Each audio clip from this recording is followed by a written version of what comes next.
Oke, welcome back to my channel bersama dengan saya Rudy, dan hari ini kita akan menyambung video yang kemarin dan kita akan bicarakan mengenai poin-poin apa saja yang bisa membuat Anda terkena diskualifikasi pada pertandingan IBJJF.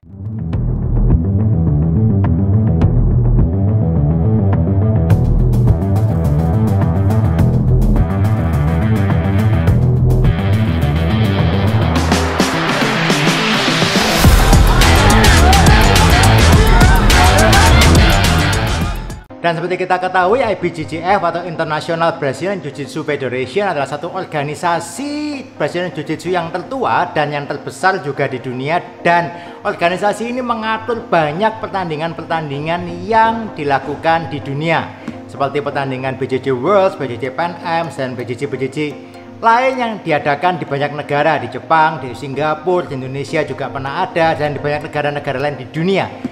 Dan satu peraturan mereka itu peraturan yang sangat amat baku dan sudah pasti disetujui oleh begitu banyak praktisi Brazilian Jiu-Jitsu di seluruh dunia. Dan kemarin kita sudah membahas bagaimana caranya memenangkan pertandingan baik secara peraturan IBJJF. Hari ini kita akan bahas apa saja yang bisa membuat Anda didiskualifikasi saat pertandingan. Nah, sangat sayangkan kalau Anda mengikuti sebuah pertandingan IBJJF dan Anda tidak tahu apa rules-nya, dan Anda sudah persiapan, ternyata Anda kena diskualifikasi karena melanggar peraturan tersebut. Jadi sebaiknya sedikit kita akan bahas saat ini. Oke, tadi kita bicarakan mengenai bagaimana submission, bagaimana poin, bagaimana advantage. Nah, ada hal lagi yang perlu dipahami adalah mengenai diskualifikasi. Jadi seringkali ada satu pertandingan yang dilakukan namanya diskualifikasi oleh wasit. Nah, kenapa bisa jadi diskualifikasi? Ada beberapa hal yang dianggap sebagai diskualifikasi. Yang pertama, bisa melakukan yang namanya kekerasan, jadi dalam artian memukul atau mungkin menendang pada saat pertandingan, itu otomatis diskualifikasi. Choke position. Throws the punch. Oh. Oke, jadi wasit itu jelas tidak akan mentolerir yang namanya tindakan-tindakan tersebut, memukul, menendang, headbutt dan sebagainya, otomatis dis.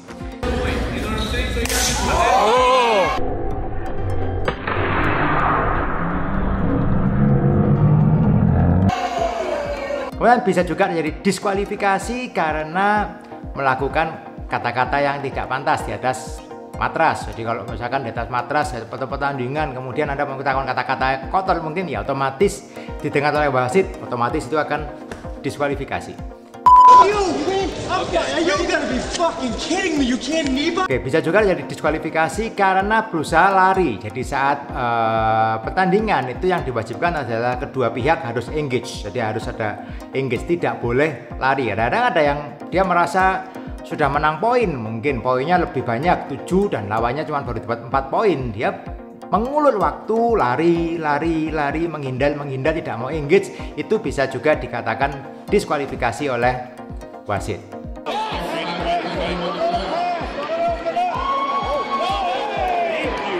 Nah, poin diskualifikasi lagi yang lain antara lain adalah yang namanya slamming. Jadi kalau melakukan slamming, jadi slamming itu adalah tindakan yang menjatuhkan kepala lawan ke lantai. Jadi baik itu berupa bantingan, misalkan saya melakukan bantingan tetapi yang mengarahkan kepala lawan saya arahkan ke lantai, itu bisa dianggap sebagai diskualifikasi karena itu dianggap sebagai tindakan yang membahayakan bagi lawan, misalkan melakukan slam ke belakang. Nice.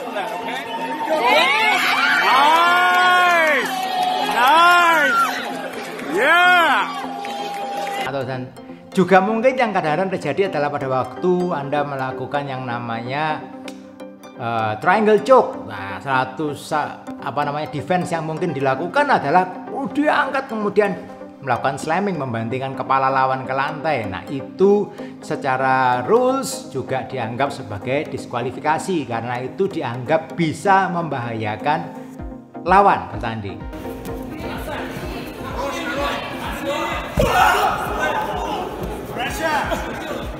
Nah, yang lagi hot, lagi banyak dibincangkan adalah mengenai yang namanya leg lock dan ripping. Nah, dua hal ini tidak bisa dipisahkan karena ripping ini adalah suatu posisi di mana satu orang berdiri atau duduk juga bisa, yang satu mengambil posisi kaki di trap dengan kedua kaki. Nah, kalau posisi kaki ini melebihi posisi pinggang, itu bisa kena yang namanya sanksi bernama ripping. Hey, you can't do that, Jay. No, Jay. Nah, tetapi peraturan yang terbaru dari IBJJF sekarang untuk level brown belt ke atas yang namanya ripping itu diizinkan. Nah, ini yang membuat seru karena ripping itu dulu tidak diizinkan, baik di level white, blue, purple, brown, black itu dilarang. Tapi sekarang di level brown belt, black belt boleh melakukan yang namanya ripping. Demikian juga dengan teknik-teknik kuncian seperti heel hook yang dulu tidak diizinkan di IBJJF, sekarang mulai diizinkan di level brown belt, black belt. Nah, ini yang tentunya akan membuka banyak peluang bagi orang-orang yang suka melakukan leg lock. Ini di level brown belt dan black belt ini sekarang diizinkan. Nah, ini yang akan membuat game di IBJJF ini tentunya akan semakin menarik nantinya. Dan kemudian juga mengenai pakaian yang dipakai. Nah, ini kita bisa kena diskualifikasi karena pakaian yang dipakai. Tapi biasanya kalau mengenai pakaian, biasanya diskualifikasi ini terjadi sebelum naik ke matras. Jadi sebelum di matras ada namanya istilahnya bullpen. Bullpen itu kotak samping matras. Di sana tentunya sudah akan dilakukan pengecekan apakah baju ini ukurannya sesuai nggak dengan standar, panjangnya, lubangnya yang ini seberapa, ini semua ada standar yang ditentukan, tebalnya, levelnya gimana, bahan kainnya seperti apa, itu semua sudah ditentukan. Bahkan kalau ginya ini berbau, bau atau kotor, itu pun bisa kena diskualifikasi, jadi bisa dilarang untuk bertanding. Jadi itu harus dipastikan bahwa gi yang dipakai gi yang bersih, tidak berbau, oke. Juga ukurannya sesuai dengan ukuran yang diperlukan untuk bertanding. Itu sangat ketat di dalam peraturan IBJJF itu tadi. Oke guys, kemudian yang terakhir bisa juga jadi diskualifikasi karena melakukan kuncian yang dianggap ilegal. Nah, ilegal itu dalam artian di pada pertandingan IBJJF itu ada ketentuan kuncian apa yang boleh dilakukan pada level white belt, kuncian apa yang boleh dilakukan pada level blue belt, kemudian apa yang boleh dilakukan di purple, di brown, dan di black. Jadi ada ketentuan-ketentuan tertentu yang jelas dan pasti apa yang boleh dilakukan, apa yang tidak boleh dilakukan. Jadi kalau melakukan di luar yang diizinkan, otomatis terjadi yang namanya diskualifikasi.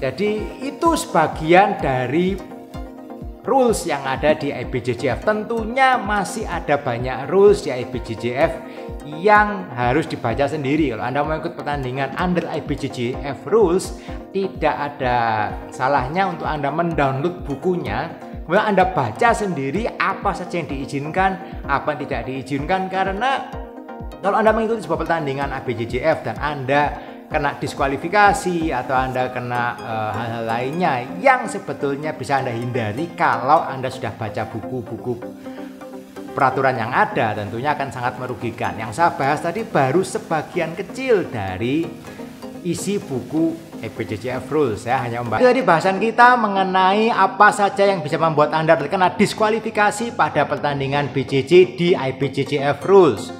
Oke, semoga info tadi dapat membantu Anda lebih memahami apa saja rules di pertandingan IBJJF. Tetapi tentunya yang saya bahas tadi cuma baru sekelumit dari begitu banyaknya rules yang ada di peraturan IBJJF. Ada baiknya kalau Anda berniat untuk mengikuti pertandingan IBJJF Rules, Anda bisa baca bukunya, Anda bisa perhatikan poin-poin apa saja yang harus Anda hindari, apa yang harus Anda siapkan saat Anda mengikuti pertandingan tadi. Oke?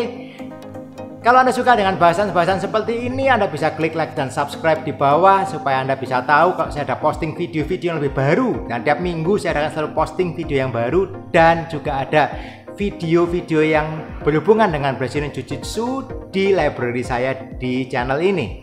Oke, Keep on training and see you on the mat. Os.